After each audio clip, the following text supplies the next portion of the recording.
우리 하나님 말씀 사도행전 19장 1절에서 7절까지의 말씀입니다. 교독하겠습니다. 아볼로가 고린도에 있을 때에 바울이 윗지방으로 다녀 에베소에 와서 어떤 제자들을 만나 이르되 너희가 믿을 때에 성령을 받았느냐? 이르되 아니라 우리는 성령이 계심도 듣지 못하였노라. 바울이 이르되 그러면 너희가 무슨 세례를 받았느냐? 대답하되 요한의 세례니라. 바울이 이르되 요한이 회개의 세례를 베풀며 백성에게 말하되 내 뒤에 오시는 이를 믿으라 하였으니 이는 곧 예수라 하거늘. 그들이 듣고 주 예수의 이름으로 세례를 받으니 바울이 그들에게 안수하매 성령이 그들에게 임하심으로 방언도 하고 예언도 하니. 함께 읽겠습니다. 모두 12사람쯤 되니라. 아멘. 여러분, 오늘이 무슨 날인지 아십니까? 맞습니다. 우리가 교회력이라는 게 있어요. 집집마다 다 달력이 있잖아요. 교회에도 교회 달력이 있어요. 그래서 고난주간을 표시하기도 하고 또 부활주일, 또 우리 한국 교회는 5월 첫째 주를 어린이주일, 둘째 주를 어버이주일 이렇게 지키고요. 그리고 이게 매해마다 달라요. 이게 부활주일이 언제냐에 따라서 성령 강림주일도 조금씩 바뀌기도 하는데 올해는 오늘이 성령 강림주일입니다. 참 감사한 게요, 마침 오늘 우리가 읽은 이 말씀이 성령님에 관한 말씀입니다. 제가 지난주에 말라기 말씀을 살펴보았는데 말라기 말씀 아니었으면 오늘 말씀이 지난주 말씀이어야 했는데, 지난주는 제가 일부러 성령 강림주일 맞추려고 이렇게 말라기 말씀을 지난번에 한 게 아니에요. 필요가 있었고 또 때가 되었기 때문에 그렇게 말씀을 한 것이었고, 오늘 이 때가 되었는데 말씀 준비하면서 정말 은혜가 되었어요. 이렇게 예기치 않게 딱 들어맞는 경우를 인문학적인 용어로 아달이라고 합니다. 정말 이렇게 딱 감사하게 성령 강림 주일날 오늘 말씀 읽게 되었습니다. 자, 오늘 말씀은요, 바울이 총 몇 번 세계 선교 여행한지 아세요? 총 몇 번? 예, 맞습니다. 3번이에요. 이 3번 중에 이제 3번째 선교 여행했던 그 이야기를 다루고 있어요. 자, 다시 한번 확인해 볼까요? 바울이 선교 여행할 때 중요하게 우리가 먼저 생각을 해야 될 게 있다 그랬죠. 그게 뭐죠? 예, 나는 선교사다 맞긴 맞는데 더 정확하게 말하면 내가 선교사다. 따라하겠습니다. 내가 선교사다. 한 가지가 더 있다 그랬어요. 그게 뭐죠? 그렇죠. 내가 바울이다. 나는 바울이다. 내가 바로 바울인 거예요. 그런 눈으로 성경을 읽지 않으면 성경 여러분과 아무 상관없어요. 구약 말씀 읽어도 무슨 아모스서, 요나서, 무슨 이사야, 또 열왕기 상하 읽을 때 그냥 아이고 이스라엘 옛날 역사가 이래, 그렇게 보시면 안 돼요. 정말 내게 주시는 말씀이고 내가 그 이스라엘 백성이고, 사실 맞아요. 그 타락하고 불순종하는 거 우리도 예수 믿어도 여전히 타락하고 다 우리 말씀으로, 내게 주시는 말씀으로 읽으셔야 됩니다. 그러니 오늘 일어난 바울의 일들은 어떤 일들인 거예요? 내게도 일어날 일들, 내가 해야 될 일들, 그렇게 보셔야 되는 거예요. 자, 오늘 말씀의 배경 장소가 있습니다. 어디죠? 에베소예요. 에베소. 여러분, 에베소가 어디쯤에 있을까요? 에베소가 지도에서 어디쯤 있을까? 가르쳐 보세요. 저기쯤 있을까요? 네. 지도 한번 띄워보세요. 지도에 보시면 에베소가 어디쯤에 있어요? 저기 지금 동그라미 쳐 있는 데인데, 저기는 어느 나라의 그 남쪽이냐면 지금 터키예요. 지금의 터키, 지금 튀르키예라고 부르죠. 저기 터키의 서남쪽이에요. 저기 보면 에베소가 보이고 우리 눈 좋으신 분들 위에 서모나가 보이고, 그렇죠. 바로 저 동네가 소아시아, 즉 요한계시록의 배경이 되는 동네예요. 그래서 에베소 교회 편지하노라, 서머나 교회 편지하노라, 바로 저 동네가 소아시아 일곱 지역이 나오는 바로 그 동네입니다. 바로 저 에베소가 오늘 말씀의 배경입니다. 자, 그런데요, 에베소는요, 이 로마 지금 제국 상황이거든요. 굉장히 유명한 도시예요. 이 로마 제국에서 가장 큰 세 도시를 꼽으라면 로마, 그 다음에 알렉산드리아, 지금의 이집트쯤 됩니다. 그리고 에베소예요. 터키에 있는 에베소. 이 로마 제국이 넓었지 않습니까? 그 이태리 로마, 이집트의 알렉산드리아, 그리고 터키에서의 그 에베소 3대 도시예요. 그리고 세계 8대 불가사의라고 알려져 있는 유명한 신전이 있었어요. 혹시 어떤 신전인지 아세요? 아데미 신전이에요. 혹시 가보셨나 봐요. 네. 한번 뛰어보시겠습니까? 예, 저도 인증 컷으로 항상 가는 곳마다 나도 여기 왔다 갔지롱 이렇게 사진을 남겨놓습니다. 자, 그런데 저게 아데미 신전 터예요. 저 터가 보면 아유 저게 뭐 신전이 뭐 별거 없네. 아니에요. 저건 지금 기둥만 몇 개 남아있지. 아데미 신전의 크기는 그리스에서 제일 유명한, 전 세계 사실 제일 유명한 신전은 그리스 아테네에 있는 파르테논이라는 신전이에요. 이전에 한번 제가 살짝 보여드린 적이 있는데 제일 유명한 신전이거든요. 그 신전 크기의 4배 크기입니다. 어마어마하게 커요. 아니 저 옛날 2000년 전에 저기 보면 기둥이요, 저 별거 아닌 것처럼 보이죠. 가까이 보면 엄청나게 높고요. 저걸 한 번에 만들지 않습니다. 이렇게 원반 돌을 쭉쭉 쌓아가지고 저 기둥을 만든 거예요. 저 터만 남아있지 어마어마하게 큰 신전이에요. 그만큼 이 에베소는 우상의 도시고요, 타락한 그런 도시예요. 그런데 감사하게도 바울이 이 에베소는 지금 2번째 방문하는 거예요. 처음이 언제 방문했냐면 2차 전도 여행 때 이 에베소에서 복음을 전했던 적이 있었거든요. 지금은 몇 차 전도 여행? 3차 전도 선교 여행이에요. 그래서 에베소 지역에 계속 믿음을 잘 지키고 있나? 에베소에 다시 방문한 거예요. 그랬더니 누구를 만나냐면 1절 보십시오. 바울이 윗지방으로 다녀 에베소에 와서 어떤 19장 1절 어떤 누구를 만났다고요? 제자들을 만났어요. 제자하면 누구의 제자 말하는 걸까요? 예수님의 제자죠. 예수님의 제자를 만났어요. 그런데 이 사람들은 자기가 전도했던 사람들은 아닌 것 같아요. 몇 마디 이야기해 보니까 뭔가가 없어. 뭐가 없냐니까 2절 말씀 보세요. 이르되 너희가 믿을 때에 성령을 받았느냐, 이걸 묻는 거예요. 바울이 딱 보니까 이야기를 좀 해보니까 내가 전도한 사람들은 아닌데 아마 내가 뿌리 내린 그 전도했던 열매들이 또 열매를 맺고 그 중에 그런 제자들 같아 보이는데 뭐가 없어 보여요? 성령이 없어 보여요. 예수님의 제자라고 하는데 예수님을 알긴 아는데 성령이 없는 제자들인 거예요. 저도 있잖아요. 그렇게 성도님들을 이렇게 만나고 또 담임 목사가 되어서 또 기도를 해드리고 하다 보면 느낌이 와요. 이분이 진짜 성령의 사람인가, 아니면 그냥 교회만 왔다 갔다 하는 그런 사람인가, 이게 조금 느껴져요. 이제 느껴져요. 이야기를 보면, 얼굴만 보면 아유 목사님 은혜 받았습니다 이렇게 하면은 아유 정말 은혜 충만한 사람처럼 보이는데 이야기를 보면 성령의 사람이 아니에요. 그런 걸 느낄 수가 있거든요. 지금 바울이 이 제자들이라고 하는 사람들을 만났는데 그게 느껴지는 거예요. 너희가 성령 받았느냐 물었더니 2절 말씀에 아니라 우리는 성령의 계심도 듣지 못하였다. 바울이 또 물어요. 3절 바울이 이르되 그러면 너희가 무슨 세례를 받았느냐? 그들이 대답합니다. 요한의 세례입니다. 세례를 받긴 받았어요. 근데 요한의 세례를 받았대요. 이 요한의 세례는 성령 세례가 아니에요. 어떤 세례냐면 자기 죄를 뭐하는?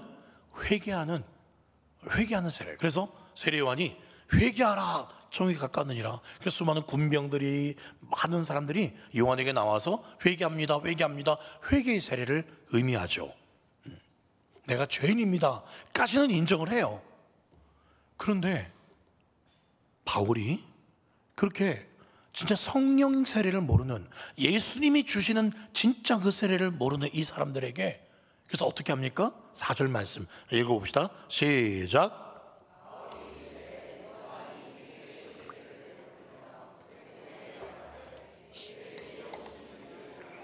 하였으니 이는 곧 예수라 하거늘. 그렇습니다. 저 4절에 보니까요, 요한의 세례는 회개의 세례를 베푼다.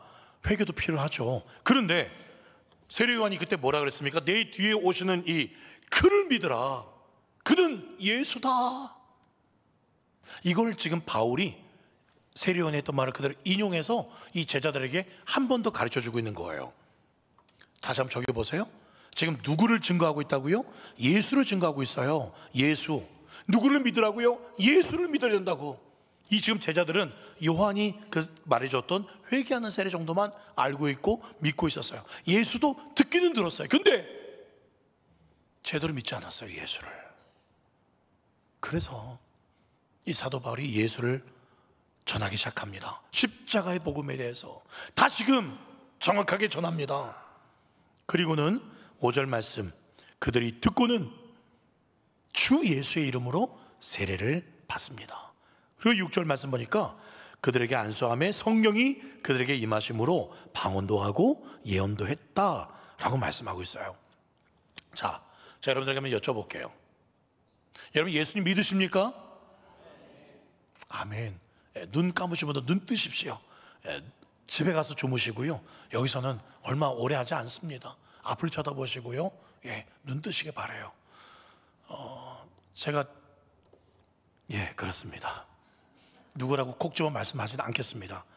여러분, 예수를 믿는다고 말씀하셨는데, 그럼 여러분 안에 성령님이 계십니까? 아멘. 맞아요. 성령의 지금 강력한 역사가 전 세계적으로 일어나고 있어요. 아유, 목사님, 코로나 이후에 한국교회가 점점 쪼그라들고 있는데요. 그런 모습도 있긴 있지만 한국교회 말고요, 저기 남미 지역에 인도네시아, 아프리카 중부지방 지금 놀라운 성령의 강력한 기름 부심이 임하고 있어요. 왜 그런지 아세요?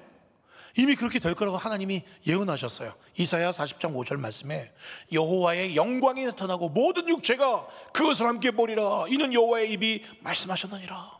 지금 그런 시대가 되었습니다. 자, 여러분 어떻습니까? 여러분, 전 세계 사람들은요 딱 두 부류로 나뉩니다. 교회 다닌 사람 말고도 전 세계 사람 다 포함해서 두 부류로 나뉘어요. 첫 번째는 성령의 사람이든지 아니면 세상의 사람이든지, 성령으로 충만하든지 아니면 죄악으로 충만하든지. 이렇게 말하면 여러분 중에 저 동의할 수 없습니다 라고 말할 거예요. 목사님, 저는 성령 충만하다고는 말할 수는 없지만 그렇다고 목사님 말한 죄악으로 충만하지도 않습니다. 내가 무슨 세상으로 충만합니까? 그렇게 말할 겁니다. 그렇게 말하고 싶죠? 죄송합니다. 근데 중립은 없습니다. 둘 중에 하나예요. 내가 지금 성령 충만의 그 흐름에 서 있지 않으면, 그러면 세상 붙들고 있는 겁니다. 예수 믿는 척은 하지만, 교회는 나와 있지만 성령 충만의 흐름을 타고 있지 않다면 세상 동아줄도 붙잡고 있어요. 빨리 예배 좀 마쳐라. 하고 싶은 게 너무 많아요. 예배의 감격, 구원의 기쁨 없습니다. 그게 바로 성령 충만하지 않다는 증거입니다. 여러분, 예수만 믿으면 되지 무슨 성령 충만, 왜 그렇게 성령님을 강조합니까? 그렇게 말씀하시는 분이 혹시 계십니까? 고린도전서 2장 12절 말씀에 파란색 보십시오. 하나님께서 우리에게 은혜로 주신 것들을 어떻게 알 수 있냐면 바로 하나님으로부터 온 영, 바로 성령님을 통해야만 하나님께서 우리에게 주신 은혜들이 얼마나 큰지를 알 수 있다는 거예요.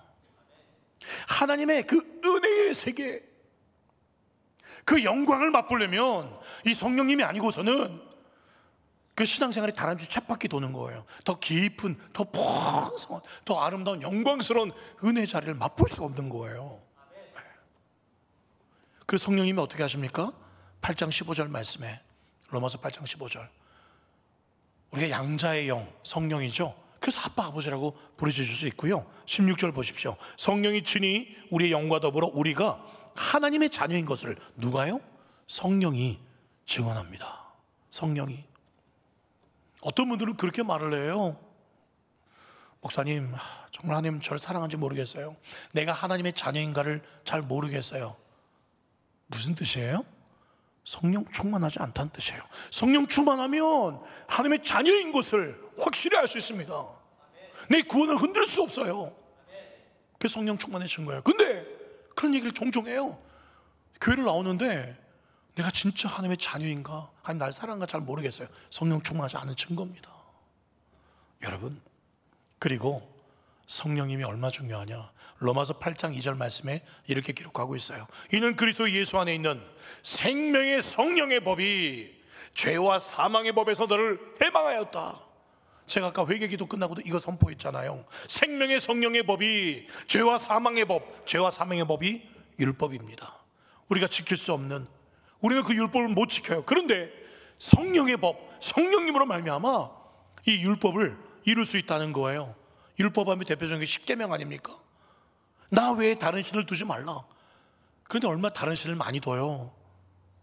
나 외에 하나님보다도 더 재밌고 즐거운 게 그게 신인 거예요. 우상을 만들지 말라.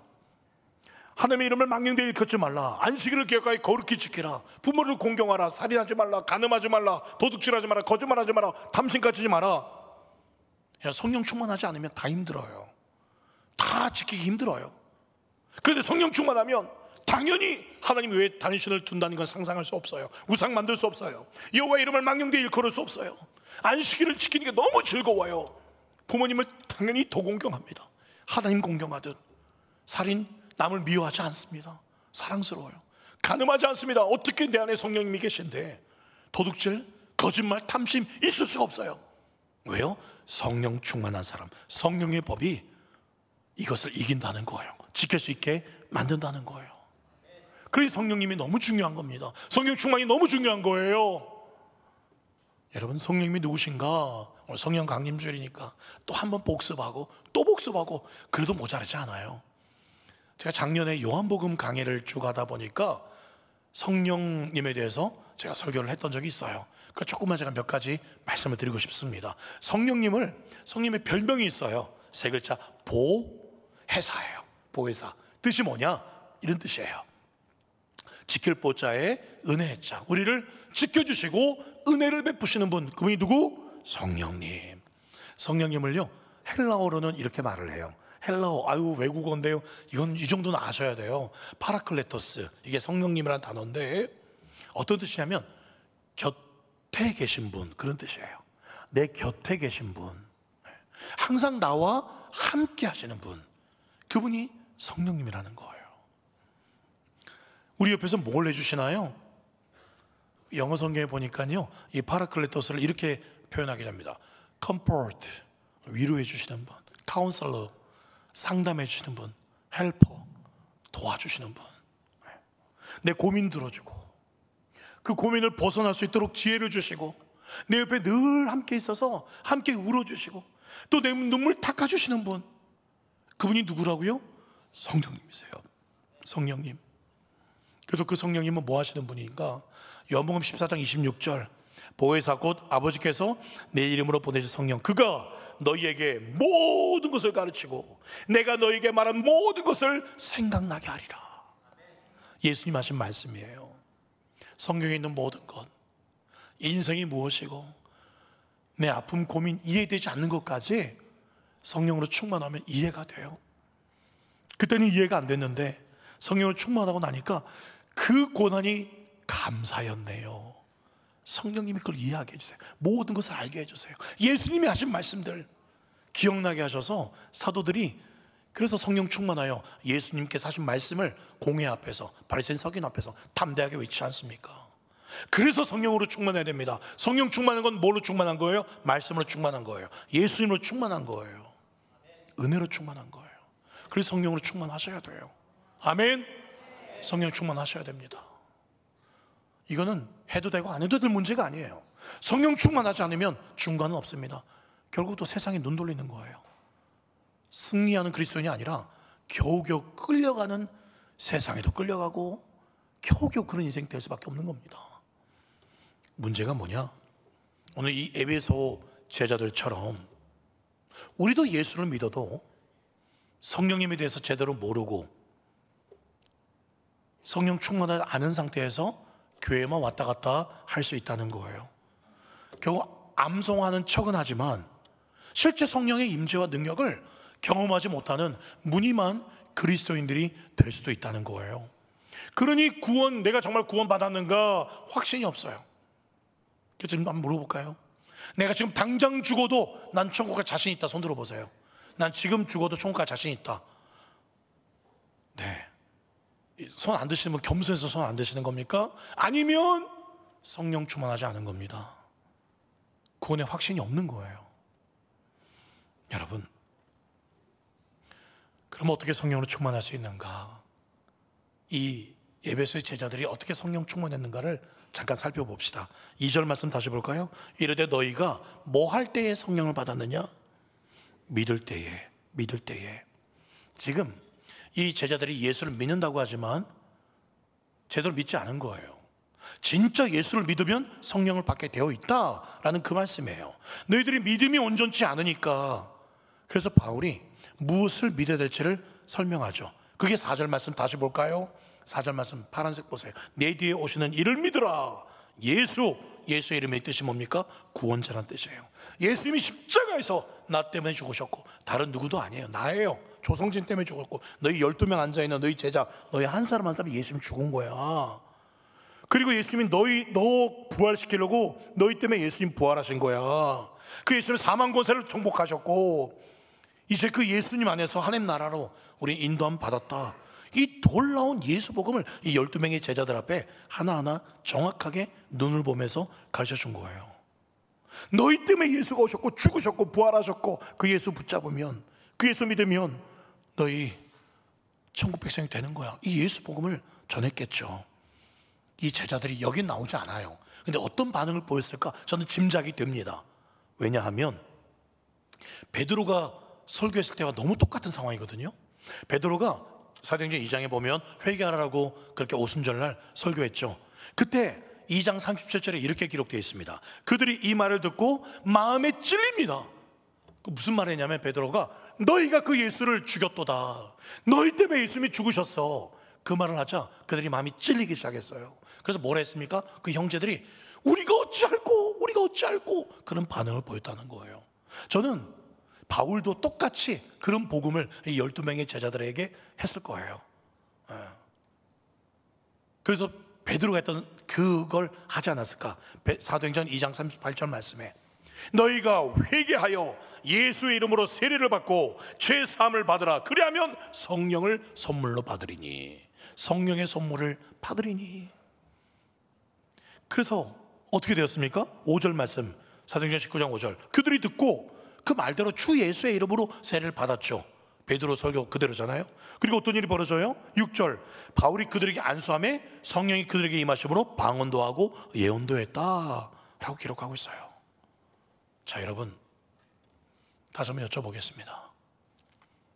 여러분, 성령님 임해 계십니까? 성령님 받으셨어요? 맞습니다. 받으신 게 맞아요. 고린도전서 12장 3절 말씀, 성령으로 아니하고는 누구든지 예수님을 주시라고 할 수 없어요. 이 예배당에 예배드려 나오셨잖아요. 혹시 아내 때문에 나오신 분 계십니까? 친구 때문에, 우리 고모, 이모 때문에? 여러분, 아니에요. 분명히 찬양하고 은혜가 임하잖아요. 이게 성령님이 계시다는 증거입니다.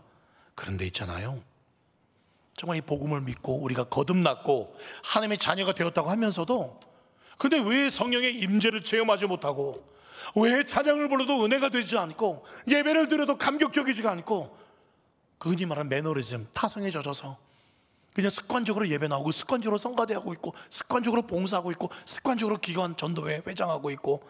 왜 그렇죠? 왜 그렇죠? 누가 저에게 예를 들어서 노트북을 딱 선물을 해준다고 해요. 또 아이패드 같은 거 있죠. 그걸 딱 선물을 해줬는데 어떤 사람들 보면 그렇게 선물 받은 아이패드 어디 뭐 경품으로 딱 받잖아요. 근데 그거를 사용할 줄 몰라가지고 집에 그냥 처박아 둬요. 장신구처럼 그렇게 보관만 하는 사람도 있습니다. 비슷한 거예요. 능력의 성령님, 정말 좋은 성령님을 우리가 선물로 받았는데, 은혜의 성령님이 임했는데 그 성령을 누리지 못하고 그냥 마치 내 심령 안에 저기 내 심령의 여러 가지 방 중에 저기 쪽방 끝에 그 늙은이처럼 그냥 그렇게 아는 채 모르는 채 그렇게 산 사람들이 많다는 거예요. 그 성령님의 그 풍성한 은혜를 누리지 못하고 감격을 체험하지 못하고 산 사람들이 너무 많다는 거예요. 한 번 더 여쭤볼게요. 여러분, 성령님을 받는다는 것, 그게 한 번 과거 완료형일까요? 계속 성령을 받을 수 있는 현재 진행형일까요? 1번 한 번 성령님이 오신다. 2번 계속 성령님이 오실 수 있다. 1번 2번 어떤 겁니까? 네, 1부 때는 1번이 많았는데 2부 때는 2번이 많네요. 예, 2부라서 2번인가요? 1부는 1번인가? 1부라서 1번인가? 자, 그런데 예, 정답은 둘 다예요. 헷갈리면 둘 다라고 하시면 돼요.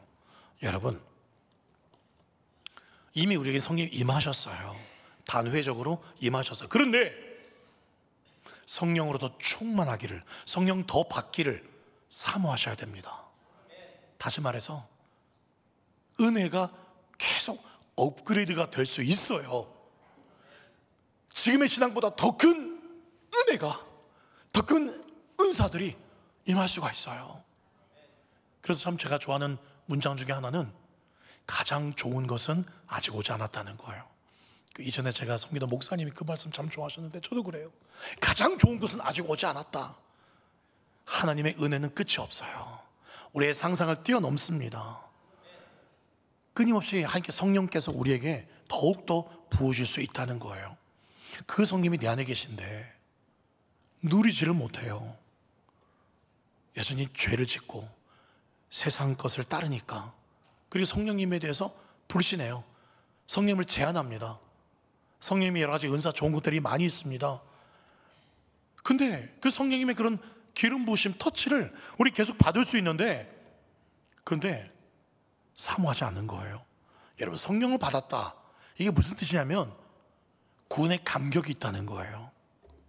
세상 일에 이렇게 치이고 사람들에게 저렇게 치이고 하다 보면 정말 구원의 기쁨을 잃어버릴 때가 있습니다. 그런데 여러분, 구원을 잃어버린 게 아니라 구원의 기쁨을 잃어버린 거예요. 성령을 잃어버린 게 아니라 성령의 기름 부으심을 잃어버린 거예요. 그래서 차가워져 버려요. 그래서 물에 술 탄 듯 그렇게, 물에 물 탄 듯 그렇게 신앙생활을 하는 겁니다. 그런데 어떤 달 어떤 찬양 집회 갔어요. 말씀이 너무 은혜로워요. 찬양이 너무 뜨거워요. 그래서 다시 복음의 감격이 막 회복되기도 합니다. 예, 다시 성령께서 충분하게 기름 부으심을 해주신 거죠. 그래서 여러분, 성령님으로 충만하라, 성령님으로 더 덧입어라, 그건 다른 뜻이 아니에요. 처음 사랑을 회복하라는 겁니다. 구원의 감격을 회복하라는 거예요. 다시 열정을 회복하라는 거예요. 주님은 지금도 그것을 우리에게 회복해 주기를 원하십니다. 특별히 모태신앙이신 분들, 저도 모태신앙이에요. 왜 모태신앙입니까? 이것도 못해 저것도 못해 다 귀찮아, 못해. 네. 그런 모태신앙들은 구원받는 거 이런 게 너무 익숙해져 있어요. 은혜에 대해서 너무 익숙해져 있습니다. 그래서 불이 없어요. 열정이 없어요.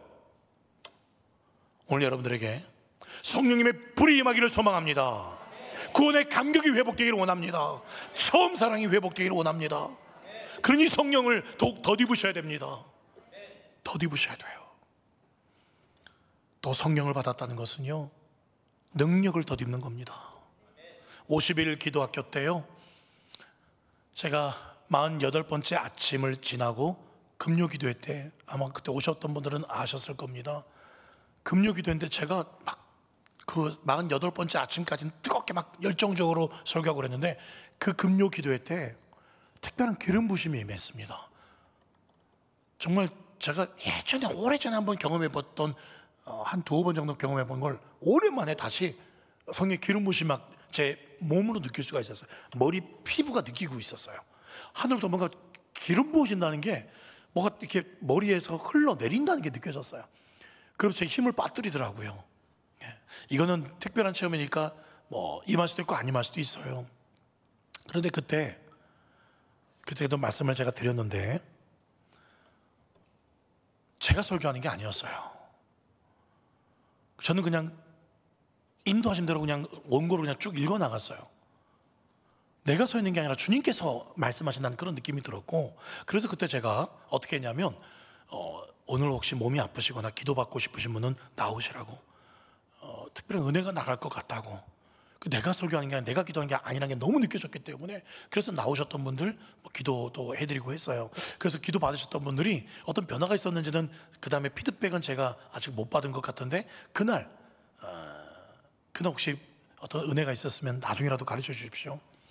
그리고 그렇게 기도를 해드리고 너무나 놀라운 일이 벌어졌어요. 그 설교 마치고 그 다음날 토요일 새벽에도 계속 그 기름 부으심이 이어졌어요. 그래서 저도 우리 교회 사람은, 우리 교인은 아닌데 어떤 늘 힘들어하는 분이 계셨어요. 그냥 겉으로는 내가 사랑한다, 이미 사랑으로 선포는 했지만 마음은 그러지 않았어요. 근데 그날 성령의 특별한 기름 부으심을 임하니까 그 친구가 너무 사랑스러운 거예요. 너무 불쌍한 거예요. 그래서 제가 하나님의 특별한 은혜로 만남이 있어서 어떤 자리에서 만나서 안아주고, 내가 안아주고 얼마나 많이 축복해 줬는지 몰라요. 처음 제가 그 사람을 몇 년 만에 안아줬어요. 안아주고 축복을 해줬어요.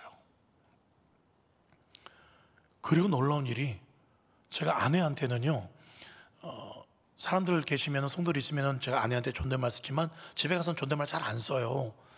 그런데 그렇게 특별한 기름 부으심이 하니까 아내가 너무 귀한 소중한 사람처럼 보이는 거예요. 그래서 제가 말을 못 놓겠더라고요. 그래서 그렇게 특별한 기름 부으심이 임했을 때 계속 막 말을 놓으면 내가 나쁜 사람처럼 느껴져가지고 그래서 막 말을 높였어요. 네. 여러분, 성령님이 임했다는 것은요, 예수 그리스도 안에서 새로운 피조물이 되었다는 겁니다. 이전 것은 지나갔으니 보라 새 것이 되었도다. 이것이 성령의 기름 부으심 충만함이에요. 증오하고 우울증, 이런 모든 마음의 문제들, 그것이 뽑혀나가는 것입니다. 성령의 씨앗이 막 심기니까 열매가 맺히기 시작해요. 사랑과 희락과 화평과 오래 참음과 자비와 양성과 충성과 온유와 절제가 그게 막 임하는 거예요. 정직해지고 깨끗해지고 순결해지고 모든 사람이 사랑스러워지고, 이게 성령의 충만함의 역사입니다. 의심이 사라지고 믿음이 확신해지고 전도하고 싶고 더 기도하고 싶고, 그리고 하나님 나라를 위해서 나를 다 써주십시오. 내 남아있는 모든 세포 하나까지 오직 주의 영광에 사용해 주십시오. 막 그런 기도가 나오는 거예요. 그런데 안타깝게도 많은 그리스도인들이 이런 성령의 충만함을 갈망한다고 말은 하지만, 그런데 사실은 어떤 성령의 은사, 특별한 체험, 치유, 이런 거는 원하지 정작 성령님 그분은 원하지 않아요. 성령님 내 안에 충만하셔서 그게 부담스러워요. 그럼 성령님한테 완전히 순종해야 되니까 겁이 나요. 그래서 치유만 좀 해주십시오. 우리 집안 이런 문제만 좀 해결해 주십시오. 성령의 권능이 임해서 좀 능력만 나타나서 능력만 구하지 정말 좋으신 그분 자체를 구하지 않아요. 성령 충만을 원한다고 하지만 내 마음대로 살고 싶습니다. 그 예수를 외면하는 거예요.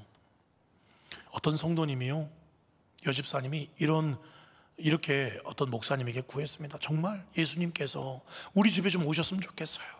예수님이 우리 집에 오셔가지고 우리 남편도 좀 변화시켜주고 우리 아이들도 좀 변화시키면 좋겠어요, 목사님. 그랬더니 그 목사님이 그 여집사님에게 이렇게 말합니다.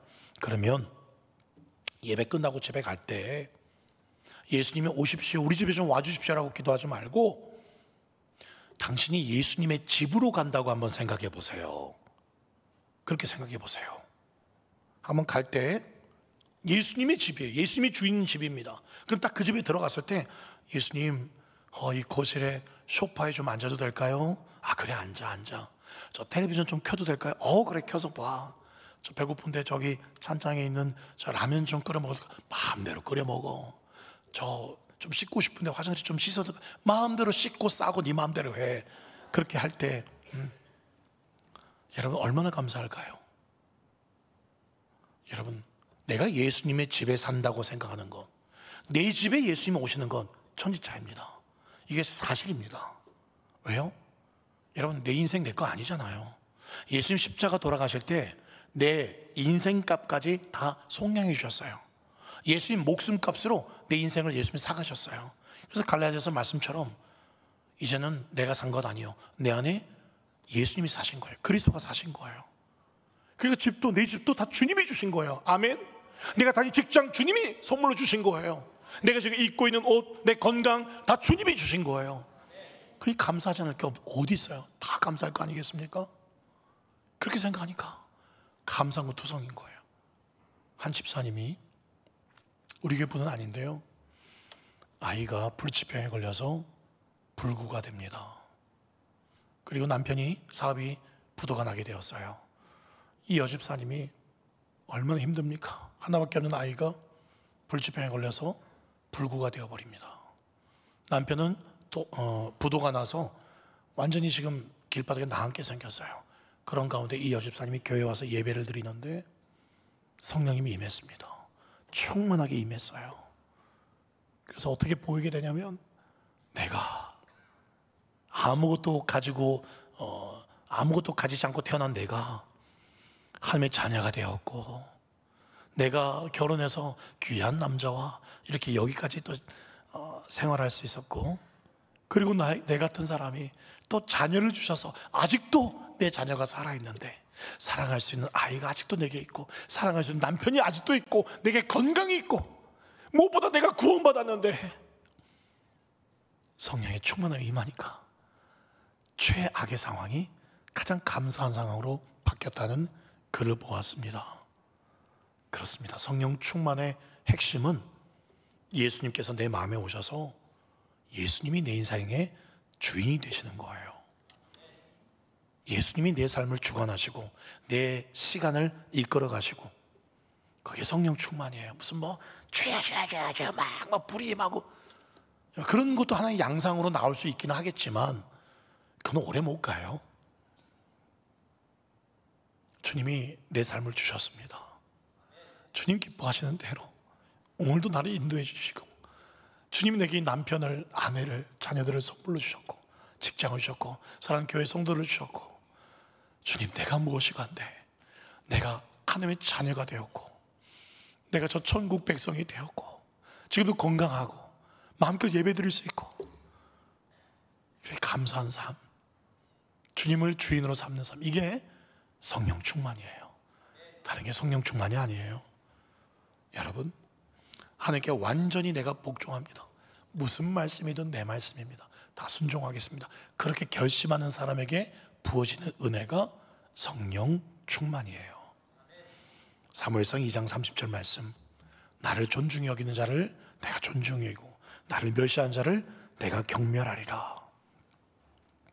이렇게 12명이요 제대로 성령의 기름부심 받고 성령 세례 받고, 그리고 놀랍게 변화가 됩니다. 그래서 에베소가 어떻게 되는지 아십니까?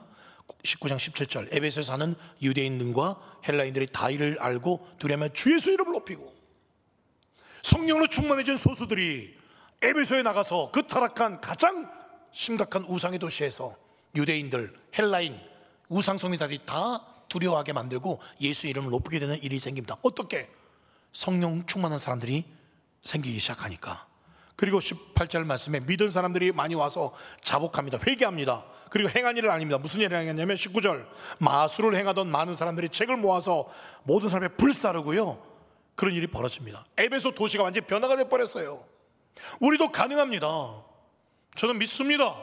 우리 한 사람 한 사람, 여러분 한 사람 한 사람이 정말 성령으로 충만하면 우리 집이 변화가 되고, 우리 직장이 변화가 되고, 학교가 변화가 되고, 우리 남목이 변화가 되고, 울산 사람들이 변화가 될 줄 믿습니다. 이 나라도 변화가 될 줄 믿습니다. 그렇게 되기를 전 기도하고 있고, 제가 여러분들에게 영향을 미칠 수 있는 그런 성령 충만 사람이 되기를 기도하고 있어요.